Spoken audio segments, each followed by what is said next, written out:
과거의 슈퍼 사이클 같은 경우는 피해 사이클로 시작을 하죠.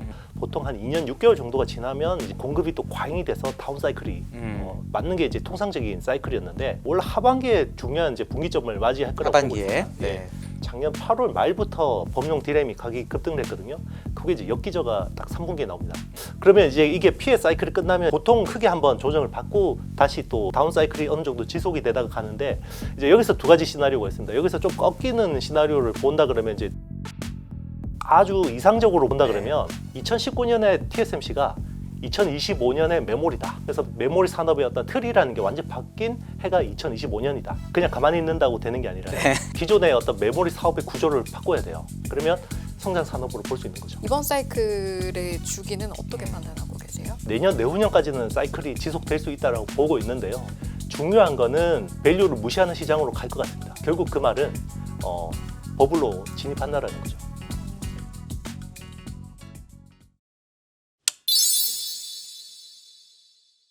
이게 반도체가 예전에는 좀 묵직하다라고 했던 종목이 반도체인데 이렇게 가벼워졌나 싶을 정도로 굉장히 탄성력이 좋은 느낌이거든요. 이대로도 괜찮은지도 궁금하고 이거 어떻게 좀 해석해야 할까요? 뭐 이런 사이클이 처음이기 때문에 그렇죠. 아마 반도체를 아주 오래 봐오셨던 분들도 이런 사이클은 처음일 겁니다. 왜냐하면 우리가 1분기에 고정거래 가격이 100%가 올랐거든요. 근데 100%가 오른 게 그러면 과거 수치로 보면 언제 비교할 수 있냐? 닷컴 버블이 꺾이고 나서요. 그때 이제 그 바닥 찍고 올라올 때 그때 이후로 거의 한 23년 만에 지금 네. 최고 상승률을 기록한 거거든요. 그 정도로. 예. 그리고 이제 2016년, 17년, 18년 이제 슈퍼 사이클 보통 많이 이야기를 하잖아요. 그때 2018년에 삼성전자가 한 해 동안 거둔 이익이 58조 9천억. 근데 이번에 한 분기에 거둔 게 57조 2천억. 그러니까 이제 이런 사이클은 뭐 처음이고 이 정도 이제 가격의 어떤 탄력을 보이는 것도 뭐 충분히 이제 납득이 되는 거죠. 알겠습니다. 결국은 사이클상으로 보면은 역사적으로 없었던 일이니까 이렇게 오르는 건 맞는데 예를 들어 삼성전자가 어제 같은 날 하루에 15%가 넘게 올랐나 뭐 이런데 사실은 옛날에는 삼성전자의 상한가가 15%였기 때문에 아마 거의 하루 최고폭일 거예요. 근데 시총이 1,000조 원이 넘고 그러면 아무리 사이클이 좋아도 먼저 많이 올랐다라고 생각을 하면은 야 그래도 좀 비싸지 않냐라고 생각할 수밖에 없고 그리고 어쨌든 지금은 공급이 적긴 하지만 결국은 공급이 늘어날 수밖에 없고 CXMT도 올해 상장을 하니까 언젠간 다시 공급 사이클이 돌아올 거다. 그러면 피크가 오기 전에 우리가 주식을 팔아야 되는 거 아닌가라고 생각하는 분들도 있거든요. 그 사이클에 대해서 좀 설명해 주시면 어떨까요? 네, 일단 그 지금 제가 보는 사이클은 AI 혁명 이후로 지금 보는 거는 피해 사이클이라고 보고 있거든요. 네. 그러니까 가격이 주도하는 사이클이죠. 네. 그래서 반도체의 가격을 네, 말씀하시는 맞습니다. 거죠? 지금 반도체로 말씀드리면 네. 이제 2022년 11월에 챗GPT라는 서비스 AI 네. 모델이 나오고 나서부터 지금 생성형 AI 주도의 그 지금 사이클이 일어나고 있는 네. 건데요. 반도체로 보면 2023년, 4년, 5년 그리고 이제 지금 6년 이제 상반기까지 지금 3년 6개월째 지금 업사이클이 이어지고 있다라고 봐야 되는데요. 그런데 이제 과거의 슈퍼 사이클 같은 경우는 처음에는 보통 이제 피해 사이클로 시작을 하죠. 갑자기 수요가 폭발하니까 가격이 급등을 하고 자 그러면 그때는 어떻게 했냐면 바로 공급이 늘어났습니다. 바로 캐파 투자에 증설 들어갔거든요. 그래서 이제 그러면 이게 또 시차 타임래그가 있지 않습니까? 그러면 이제 시차가 있으니까 그 사이에는 계속해서 업사이클이 진행이 되다가 보통 한 2년 6개월 정도가 지나면 이제 이게 공급이 또 과잉이 돼서 다운 사이클이 맞는 게 이제 통상적인 사이클이었는데 이번 사이클은 계속해서 P가 올라가는 사이클이에요. 그러니까 Q가 늘지 않았죠. 그러니까 Q가 늘긴 늘었는데 과거에는 보통 이 정도의 빅 사이클이 오면 연간 빅 그로스가 보통 그래도 30%씩 네. 늘어요. 근데 이번 업사이클 같은 경우는 빅 그로스가 연간으로 해봐야 5% 정도밖에 안 늘었거든요. 물량이 빅그로스는 물량을 말씀하시는 네, 맞습니다. 겁니다. 네. 그러니까 이제 공급량이 늘지 않고 계속해서 가격이 올라가면서 업사이클이 지속되고 있는 건데요.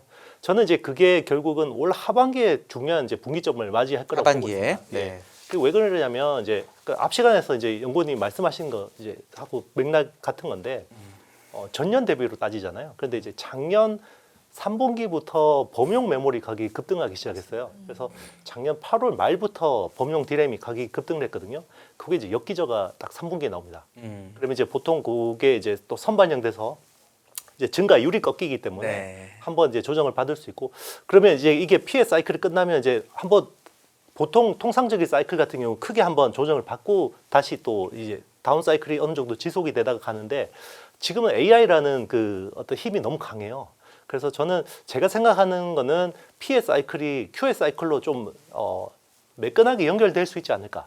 그렇다고 해서 뭐 덜컹거림이 아예 없을 것 같지는 않은데 그게 무슨 이야기냐면 이제 가격이 여기서 더 계속 올라가기 쉽지 않아요. 네. 지금 메모리 회사들이 지금 영업이익률이 거의 80% 나오기 때문에 이게 네. 정상적이라고 볼 수는 없거든요.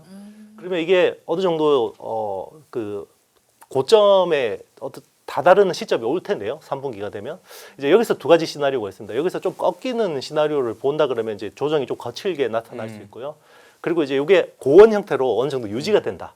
그러면서 이제 물량 Q가 늘어나는 사이클이 네. 온다 그러면 그게 한 번 더 이제 이제는 P에서 Q로 매끈하게 바통 터치가 되는 사이클이 나올 수도 있겠지만 그런데 이제 제 개인적인 생각으로는 보통 투자 아이디어가 바뀌는 시장에서는 좀 이제 조정이 통상적으로 좀 나오는 경우가 많았기 때문에 이제 그런 가능성을 좀 열어놓고 보긴 해야 될 것 같습니다. 왜냐하면 Q 말씀하셔서 그거 여쭤보고 싶은 게 지금 투자 금액이 생각보다 크지 않아서 캐펙스가 늘긴 했지만 매출이 너무 커져가지고 보통 캐펙스 투 세일스를 많이 보는데 그 비율이 떨어지고 있어요. 매출이 너무 커서.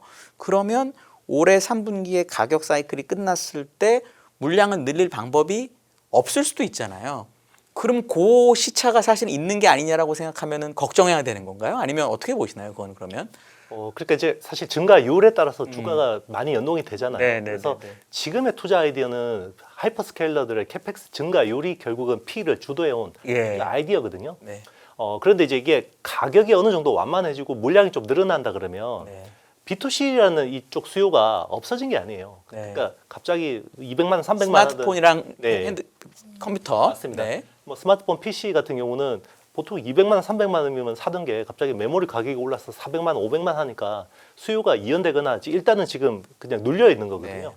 그런데 이제 이게 메모리가 어느 정도 좀 원활해지고 그렇게 될 경우에는 이제 QA 사이클이라고 하는 게 결국 B2C 쪽에서 뭔가 나올 거라고 보고 있는 거고. 데이터 센터가 좀 안 돼도 여기서 다시 나올 수 네. 있는 거고. 맞습니다. 그동안에는 이제 데이터 센터 쪽에서 거의 블랙홀처럼 빨아당기니까 가격이 그냥 입찰식처럼 계속해서 급등을 한 거고 약간 이제 B2C 쪽으로는 이제 약간 이제 가격이 완만해질 경우에는 이제 B2C 쪽으로도 이제 수요가 좀 살아날 수 있다라고 보고 있는 거고요. 네. 또 한 측면은 이제 에이전틱 AI라든지 네. 이런 것들이 결국 온 디바이스 AI가 될 거라고 보고 있어요. 그러니까 결국 엣지 AI, 네. 우리 디바이스 쪽으로도 결국 AI가 내려올 거거든요. 네. 이제 그쪽 수요를 좀 보고 있는 겁니다. 알겠습니다. 이것도 좀 여쭤보고 싶은 게 이제 반도체에 대해서 저희가 좀 깊이 다룰 때 항상 요즘 자주 여쭤보게 되는 것 같은데 사이클 산업이라고 하던 반도체 자체가 이제는 성장 인프라 아예 체질이 좀 바뀐 게 아니냐. 왜냐하면 거기에 따라서 투자의 어떤 판단 기준이 달라질 수 있는 거잖아요. 대표님께서는 여기에 대한 판단은 좀 어떠세요? 진짜 반도체 전문가들 사이에서 정말 갑론을박이 이렇게 네, 그러니까요. 치열하게 벌어지는 때가 없을 것 같긴 한데요. 사실 원래 전통적으로는 메모리 반도체라는 건 사이클 산업입니다. 그리고 이제 뭐 사이클의 어떤 특성이 없어지지는 않을 것 같아요. 저는 개인적으로 보기에는. 그렇지만 이제 과거처럼 그렇게 이제 거칠게 나타나는 사이클은 이제 좀 탈피하는 거 아니냐라고 보고 있는데 이제 어떤 이야기냐면 그동안에는 메모리 반도체라는 게 전적으로 범용이었어요. 네. 그리고 이제 수요의 대부분이 B2C 쪽에 있었죠. 스마트폰이나 PC 같은 내구 소비재들에 따라서 이 수요의 변동성이 굉장히 크게 나타났죠. 그리고 이제 범용이다 보니까 재고가 있죠. 재고가 막 조금만 많아져도 가격이 급락하고 재고가 조금만 적어도 가격이 급등하는 그 변동성들이 있었는데 그게 이제 많이 완화가 될 것 같습니다. 이제 결국은 AI라는 인프라 때문에 그렇게 되는 거고요.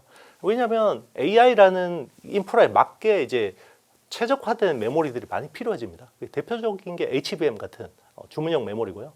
이 사실 HBM 같은 그 메모리는 비즈니스 구조가 파운드리에 가까워요. 네. 그러니까 연간으로 주문한 가격과 물량대로 사가는 거거든요. 네.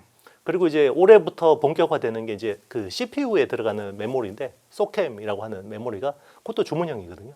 이제 앞으로 이제 주문형 메모리들이 점점 비중이 늘어날 경우에는 이제 이런 그 과거의 범용 제품일 때보다의 어떤 사이클들이 좀 완화될 수 있고 대신에 이제 사이클 좀 길어지면서 아래 위로 진폭은 훨씬 더 약해질 수 있죠. 네. 아주 이상적으로 보는 시나리오로 본다 그러면 원래 TSMC가 지금처럼 이렇게 엄청난 그 성장 산업에 있는 회사가 아니었어요. 그러니까 TSMC가 우리는 최근에 보면 아니 저렇게 성장을 하고 이익을 저렇게 거두고 뭐 대단하다라고 보지만 그게 한 불과 6년 전에 이런 구조가 만들어진 거거든요. 왜냐하면 2019년이라는 해가 TSMC한테 매우 중요한 해인데 2019년 이전까지 15년 동안 TSMC는 보통 이제 파운드리를 웨이퍼 장당 가격으로 따지는데 웨이퍼 가격을 연간 1%도 못 올렸어요. 15년 동안. 거의 그럼 디플레 수준이었거든요. 그런데 2019년을 기점으로 연간 15%씩 올립니다. 그런데 그게 최근에 가까워질수록 상승률이 훨씬 더 높죠. 네. 그게 왜 그러냐면 이 파운드리 산업의 구조가 바뀐 거예요. 그때부터 HPC나 이제 하이퍼스케일러들 비중이 점점 높아지고 그리고 이제 과거보다는 이제 그 엣지 디바이스, 스마트폰이나 PC에 들어가는 그 비중들이 점점 줄다 보니까 마진율도 훨씬 좋아지고 어떤 고급 기술들도 많이 필요해지고 그러면서 이제 그 뒤로 엄청난 성장 산업을 그 모습을 보였던 거거든요. 자, 우리가 지금 메모리 쪽에서 아주 긍정적인 시나리오를 보는 사람들이 자, 2019년에 TSMC가 2025년에 메모리다. 이렇게 보는 거죠. 그래서 메모리 산업이 작년이 완전히 이제 바꾼 메모리 산업의 어떤 틀이라는 게 완전 바뀐 해가 2025년이다. 이렇게 네. 보는 겁니다. 그러면 성장 산업으로 볼 수 있는 거죠. 19년에 근데 이제 TSMC는 유일하게 지금하고 다른 건 원래도 밸류에이션이 비쌌던 산업이고요. 그리고 플레이어도 그럼에도 불구하고 삼성전자가 2등이었긴 했지만 그래도 50%가 넘는 압도적인 점유율이 있었고 그래서 돈은 조금 덜 벌더라도 비싼 가격에 거래되는 주식이었단 말이에요. 얘는. 근데 메모리는 어쨌든 돈을 많이 벌어서 구조가 바뀌었다고 주장할 수는 있으나 원래부터 싸게 거래됐던 업이었잖아요. 요게 다른데 긍정적으로 최대한 보면 그러면 메모리도 TSMC 같은 이제 진짜로 비싸진 주식으로도 거래될 수 있다고 보는 건가요? 아니면 그건 아닌 건가요? 저는 후자 쪽으로 좀 보는 편입니다. 아 완전 TSMC처럼 된다고? 네, 된다고요? 충분히 그렇게 갈 수 있다라고 네. 보고 있는데 이제 네. 중요한 거는 그냥 가만히 있는다고 되는 게 아니라 네. 기존의 어떤 메모리 사업의 구조를 바꿔야 돼요. 네. 근데 이제 범용 제품을 파는데 어떻게 보면 최적화되어 있는 회사가 삼성전자고요. 네. 그리고 이제 점점 파운드리 가까워지는 회사가 저는 SK 하이닉스라고 보고 있습니다. 네. 그래서 두 회사의 밸류에이션 차이가 나는 이유가 결국 여기서 저는 보고 있거든요. 알겠습니다. 아까 이제 말씀해 주시면서 그래도 뭔가 모양은 좀 다를지라도 결은 달라졌을지라도 여전히 그래도 사이클 산업이라고 본다고 하셨는데 사실 많은 분들이 궁금해하실 것 같아서 그럼 이번 사이클은 언제까지 가느냐 아까 뭐 3분기 잠깐 언급해 주시긴 하셨는데 이번 사이클의 주기는 어떻게 판단하고 계세요? 일단 뭐 내년 내후년까지는 사이클이 지속될 수 있다라고 보고 있는데요. 뭐 그게 이제 언제까지 딱 끝날 거냐 이거는 이제 알 수가 없는 건데 중요한 거는 밸류를 무시하는 시장으로 갈 것 같습니다. 개인적으로. 네. 결국 그 말은 버블로 진입한다라는 거죠. 지금은 버블이 아니라고 보시는 거죠? 이 정도 지금은 올랐으면? 이제 코스피는 버블이 아닌데요. 네. 코스닥은 이제 버블권에 좀 들어갔다라고 볼 수 있고 오른 게 없는 코스닥을 그렇게 얘기하시면 너무 섭섭해하실 것 같은데요? 안 그래도 많이 안 올라서 안 올라서 섭섭한데. 죽겠는데 지금. 밸류에이션 따져보시잖아요. 네, 알겠습니다.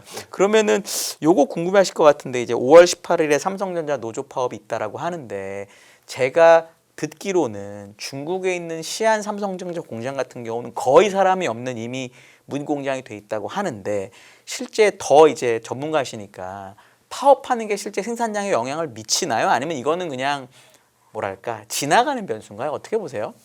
파업이 어느 정도 규모로 진행되느냐에 따라 달라지는 것 같아요. 그러니까 그 보통은 그 핵심 필수 인력들은 대체할 수 있도록 회사가 시스템을 그렇게 갖추고 해놨겠죠. 있는데 네. 그런데 이제 만약 그런 인력들까지 다 동참해서 총파업에 나선다. 그러면 데미지가 생각보다 클 수 있죠. 그럼 오히려 가격이 더 올라갔고 더 좋은 거라고 생각하면 너무 이상할까요?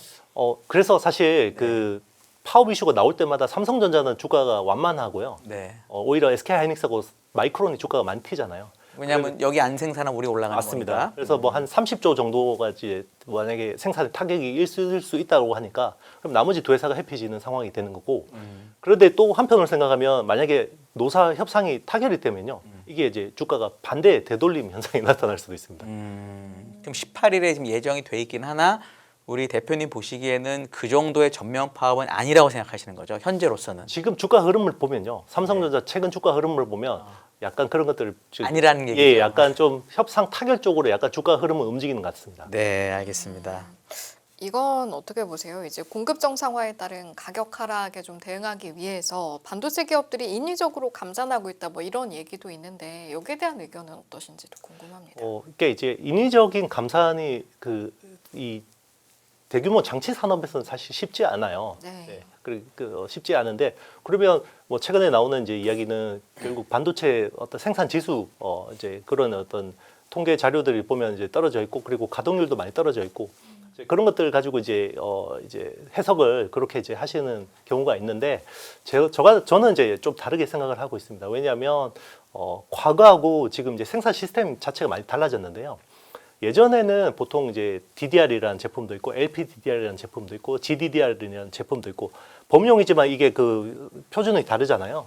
그런데 예전에는 같은 세대의 D램을 썼어요. 그래서 보통 1A면 뭐 10나노 4세대 같은 것들 썼는데요.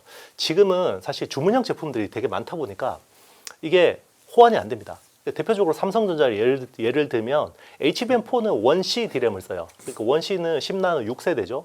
그리고 소캠이나 LPDDR 같은 경우 1B를 씁니다. 그러니까 만약에 한쪽에서 수요가 좋고 한쪽이 좀 여유가 남는다고 해서 이게 바로바로 바꿀 수가 없어요. 과거하고 좀 다른 부분이 여기 있고요. 그리고 이제 주문형 제품 같은 경우는 예를 들면 작년에는 엔비디아 블랙웰에 들어가는 HBM3E가 메인이잖아요. 그리고 올해는 루빈에 들어가는 HBM4 쪽으로 이제 전환이 많이 바뀌는데 그러면 그 HBM 라인이 그리고 범용 제품 라인이 전환은 계속 상시적으로 테크 마이그레이션을 해야 됩니다. 그러면 그게 테크 마이그레이션 하면 일단 라인을 멈추고 장비를 유지 보수를 해야 되잖아요. 개조를 해야 되잖아요. 거기서 로스가 많이 나옵니다.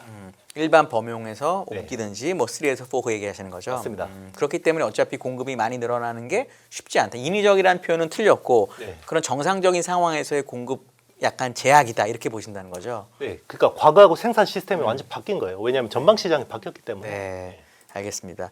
그리고 이제 CXMT 상장을 눈앞에 두고 있어서 물론 여기도 메모리 기업이긴 하지만 또 이런 얘기도 있잖아요. 중국이 엔비디아 칩을 못 쓰니까 열심히 자체적으로 마련해가지고 하니 요런 수요도 줄고 중국 뭐 이러면서 이제 이게 시장에 약간 다이나믹을 바꾸는 요소가 될 수 있다라고 생각하는 의견도 있는데 지금 CXMT가 예상하기로는 올해 안에 상장할 것 같거든요. 그거에 대한 의견 어떠십니까? 일단 B2C 시장에는 영향이 적지 않을 수도 있을 것 같습니다. 일단 뭐 지금 보통 내구 소비재라고 하면 스마트폰, PC 같은 경우는 중국에서 생산하는 비중이 적지 않거든요. 네. 그러면 이제 자국에서 생산하는 칩을 가지고 이제 자국 세트 제품을 쓴다고 하면 결국 마켓시어 시장 점유율이 이제 뺏길 수밖에 없는 건데요. 그런데 이제 AI 인프라 쪽 이제 지금 부가가치가 높은 B2B 쪽은 좀 한계가 있다라고 볼 수 있어요. 왜냐하면 일단은 중국에서 만든 칩이 해외로 나올 수가 없고요. 나오기가 되게 어려운 부분이 있고 그리고 이제 여전히 성능이 떨어집니다.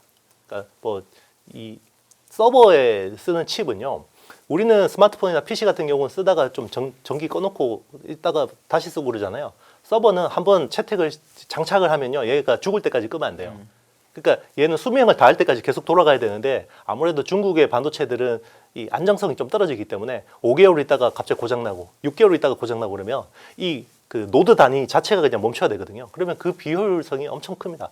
그래서 사실 중국의 그 빅테크들도 사실 자국 칩 별로 안 쓰고 싶어요. 근데 이제 아무래도 중앙당에서 이게 좀 이제 좀 압박이 오다 보니까 이제 의무적으로 좀 사용하고 있는데 가급적이면 엔비디아 칩이나 이제 한국산 메모리를 쓰고 싶어 하죠. 근데 이제 어쨌든 보통 CXM2 웨이퍼를 전체 많이 보는 분이 15% 보는 분도 있고 적게 보는 분은 높은 한 자릿수를 보는데 그게 어쨌든 시장이 이제 상장하면서 대대로 딱 풀리게 되면 어쨌든 그만큼의 공급을 먹는 거잖아요. 그럼 예를 들어 가격 협상이나 이런 면에 있어서 모멘텀이 떨어지기 때문에 결국은 아까 얘기하신 P-driven 시장이었으니까 가격의 사이클이 떨어지는 거다. 이래서 안 좋다. 이런 논리에 대해서 뭐 혹시 어떻게 보세요? 뭐 채택률은 그렇다 치더라도.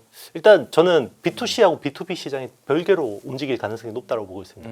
일단 지금 B2B 시장이라고 하지만 사실상 미국 빅테크잖아요. 네. 미국 빅테크 기업들이 중국산 칩을 쓸 가능성은 굉장히 떨어지죠. 네. 아무래도 뭐 보안이나 혹시 예를 들어 지금 예. 범용에서도 램으로 돈을 워낙 많이 버니까 아무리 B2C가 없다고 그래도 비중이 지금 그래도 한 15%는 되더라고요. 옛날에서 많이 줄긴 했지만 여기서 이제 가격이 바뀌면서 확 빠지면 이익이 덜 날 수도 있는데 그런 것도 영향 별로 없다고 보시나요? 그렇게 되더라도? 일단 B2C 범용 시장에는 영향을 줄 수 있습니다. 그러니까 지금 어떻게 보면 뭐 커스텀 메모리 HBM 같은 쪽도 마진이 좋지만 사실 실제로 더 좋은 지금 거는 범위 훨씬 좋아요. 범용이 훨씬 좋잖아요. 네. 이제 그쪽에 이제 영향을 줄 수 있는데 근데 범용이 훨씬 좋은 쪽은 보면 그게 결국은 서버에 들어가는 범용 D램이나 이제 엔터프라이즈 SSD 같은 쪽이거든요. 보시나요? 예. 그쪽은 아무래도 중국 제품은 아예 그냥 못 들어가는 시장이라고 보셔야 됩니다. 물론 이제 중국 자국 내 소비 수요는 일부는 이제 하겠지만 미국의 그러니까 중국의 자체 그 바이두, 텐센트, 알리바바 같은 회사들도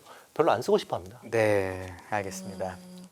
이 내용도 이제 좀 여쭤봐야 될 것 같은데 이제 AI라는 키워드를 가지고 주가가 견인하는 모습을 본 지 우리가 꽤 됐잖아요. 그러면서 항상 경계하게 되는 게 이제 투자에 들어가는 그런 금액들과 이제 지금 숫자로 보여주는 것들에 대한 어떤 괴리나 아니면 아직 반영 안 된 됨에 대한 걱정 이제 이런 것들이 있는 것 같아요. 당장 메타도 AI 투자 늘리겠다 이렇게 계획을 발표하고 주가가 폭락하는 모습을 보이기도 했고 또 앞서 이제 거슬러 올라가 보면 닷컴 버블 때도 인프라 투자가 매출을 오히려 앞질렀던 시점도 우리가 이제 볼 수가 있잖아요. 그러면 매출 증가 속도보다 투자 증가 속도가 이렇게 좀 훨씬 더 빨랐을 때 투자자들은 이걸 좀 어떻게 판단해야 할지 지금 관점에서 좀 조언 말씀해 주시면 도움이 될 것 같습니다.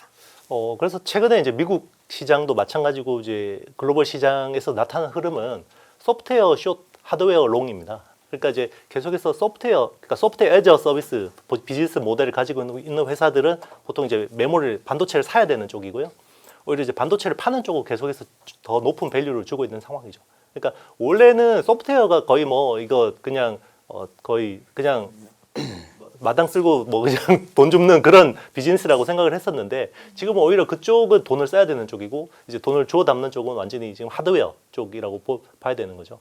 그래서 그래서 이게 프리 캐시 플로우 가지고 이제 투자하던 흐름은 작년까지였고요. 이제는 네. 뭐 하이퍼스케일러 4개 회사에 올해 캐펙스 총합이 7천억 달러. 이번에 실적 발표하면서 여기서 또 반도체 가격이 올라서 추가로 한 1천억 달러 정도가 추가됐거든요. 그래서 많게 보면 8천억 달러까지 보고 있는데 결국 이제 이게 여기서 어느 정도 더 증가시킬 수 있겠냐라고 이야기한다 그러면 이제 이거는 이제 제가 이야기할 수 있는 영역은 아니지만 저는 어떻게든 할 것 같습니다. 그러니까 트럼프가 결국은 이 AI 전쟁이라는 건 결국 패권을 잡기 위한 전쟁이고요. 그다음에 AI 패권 전쟁에서 이기기 위해서는 결국 빅테크들이 계속해서 투자를 지속할 수 있게 해서 결국 AGI 쪽으로 가야 되는 거거든요. 모든 영역에서 사람을 뛰어넘는 AGI가 나와야 되는데 그게 지금 손에 닿을랑 말랑 하고 있잖아요. 그런데 이거를 프리 캐시 플로우가 이제 문제가 되니까 투자를 그만해야겠다. 그 어떤 회사도 지금은 그렇게 이야기할 수 없습니다. 루빈이 딜레이 된다는 얘기가 있어서 HBM4E가 좀 늦어진다. 물론 HBM4E에는 엄청나게 많은 D램이 들어가는 건 HBM 들어가 우리가 알고 있는 그러니까 루빈에는. 근데 그게 딜레이가 돼가지고 생각보다 그 HBM3에서 4로 넘어가는 게 약간 덜컹거림이 있을 수 있다라는 의견도 있거든요. 반도체 트랜지션으로 봤을 때 그거 혹시 어떻게 보세요? 이거는 이제 삼성전자는 조금 안 좋고요. 네. SK하이닉스는 오히려 좋습니다. 왜 왜냐하면 그러냐면 3를 더 많이 해서 그런가요? 그렇죠. 3 쪽 그러니까 블랙웰 아키텍처 기준으로 보면 SK하이닉스가 85% 네. 비중을 가지고 있고 그 나머지 15%를 삼성전자하고 마이크론이 나눠 먹는 구조잖아요. 네. 근데 이제 삼성전자는 원래 루빈 HBM4 쪽으로 완전히 배팅을 해서 맞아요. 그게 어느 정도 퀀텀 점프에 성공을 한 상황인데 네. 이게 이제 아무래도 이제 지금 엔비디아의 문제 때문에 루빈이 올해 생산량이 원래 생각한 것보다 생산량이 좀 축소될 수밖에 없고 오히려 블랙웰은 오히려 더 늘어나는 상황이거든요. 그렇게 되면 오히려 이제 그 SK 하이닉스 입장에서는 좀 더 시간을 벌 수 있고 그리고 이제 그 HBM3 쪽 라인들이 또 상당 부분 감가상각이 끝난 라인들도 꽤 있잖아요. 타임 스케줄을 보면 이제 그런 쪽에서 좀 더 유리해지는 거죠. 왜냐하면 이제 삼성전자 그 엔비디아 실적이 5월 한 이제 중순 이후에 나오다 보니까 그때 만약에 엔비디아에서 루빈의 생산 시설과 생산 스케줄에 관련된 딜레이가 나오거나 하면 이거는 삼성전자보다는 SK하이닉스의 호재다 이렇게 저희가 해석해도 되나요? 뭐 복합적인 이슈긴 한데 사실 네. HBM만 놓고 보면 그럴 수는 있습니다. 아. 그런데 이제 이게 또 소캠이라고 하는 그 베라 CPU에 들어가는 네. 메모리도 이게 그 비트 기준으로 보면 적지 않거든요. 네. 그래서 시장이 또 어디에 또 포커스를 맞추고 반응할지는 몰라요. 지금은 오로지 HBM만 보던 시장은 아니거든요. 네. 근데 이제 소캠이나 CPU 쪽은 이제 시작한 시장 같긴 하거든요. AMD나 인텔을 보면. 그게 그리고 얼마나 큰지를 사람들이 전혀 모르고 있잖아요. 왜냐하면 클 것 같아 해서 진짜 오른 건데 그게 계산이 안 되는 상황에서 엔비디아가 사실 우리 루빈이 좀 늦을 거라서 HBM3 더 쓸 거야라고 하면 반응이 어떨지가 너무 궁금하고 과연 삼성전자랑 SK하이닉스가 어떤 전략을 쓸지도 되게 궁금한데 두 가지는 그럼 어떻게 저희 해석하면 좋을까요? 오히려 지금은 이제 엔비디아가 뭐 그 루빈 플랫폼이 늦어지고 막 이런 이슈보다는 오히려 이제 그 AI 인프라에서 그리는 그림들이 더 중요한 것 같아요. 최근에 이제 GTC 행사에서도 보면 결국 가장 주목받았던 거는 이제 그록 인수와 함께 LPU라는 게 결국은 새로운 그 AI 인프라 플랫폼에 들어간 거잖아요. 네. 그것 때문에 이제 삼성 파운드리가 또 대박이 난 부분도 있고. 네. 그러니까 요즘에는 기존에 있는 인프라가 얼마나 더 세분화 전문화되고 거기서 엔비디아가 어떤 길을 열어갈지가 되게 중요한 것 같아요. 그거에 따라서 CPU 관련 업체들, 기판 관련 업체들 그리고 GPU 관련 업체들이 주가가 막 달라질 수 있기 때문에 그런 엔비디아가 어떤 그림을 그리고 방향성을 어떻게 갔는지가 되게 중요할 것 같습니다. 이제는 뭐 루빈 생산 지연 같은 건 옛날처럼 이슈 안 될 거다. 그러면 제가 보기에는 지금은 굉장히 마이너한 지역적인 이슈가 되지 않을까 생각합니다. 알겠습니다. 이렇게 뭐 저희가 반도체 업종에 대한 다양한 이야기를 다루긴 했습니다만 결국에는 개인 투자자 입장에서는 항상 끝에는 팔아야 돼요. 네, 한 가지 질문으로 좀 귀결이 되는 것 같습니다. 그렇다면 반도체 업종의 투자 전략은 어떻게 가져가야 하나 여기에 대한 말씀도 해주시죠. 일단 지급 수급은 ETF 수급이 매우 중요합니다. 그러니까 ETF 시장 자체가 워낙 커졌고요. 오늘도 외국인이 거의 8조 팔았는데 8조 개인이 주워 담잖아요. 맞아요. 그러니까 그만큼 지금은 사실 ETF의 힘이 강하고 개인들의 머니무브가 강하기 때문에 제가 보기에는 5월 22일이 이제 레버리지 ETF 상장 이벤트가 있는데 그때까지는 별 종목 레버리지 말이시는 맞습니다. 거죠? 예, 삼성전자, SK하이닉스 네. 이제 두 종목인데 결국 그때까지는 대형주 주도의 어떤 수급이 더 이어질 거라고 보고 있고요. 그리고 특히나 SK하이닉스는 또 6월에 ADR 상장 이슈가 있습니다. 네. 그래서 재료가 살아있는 한 좀 더 이제 강하게 갈 수 있지 않을까. 그러면 대형주 쪽으로 좀 수급이 몰리면 소부장 쪽은 조금 슬로우할 수도 있습니다. 조금 네. 그럴 수도 있는데 오히려 또 이제 역발상 투자로 그동안 비싸서 못 샀던 소부장주들, 똘똘한 업체들을 좀 리스팅을 해서 그때 좀 분할 매수하는 전략도 괜찮을 것 같습니다. 알겠습니다. 여기까지 듣고 2부 마무리하겠습니다. 오늘 2부는 이형수 HSL 파트너스 대표이사님과 함께했습니다. 잘 들었습니다. 감사합니다. 감사합니다. 네.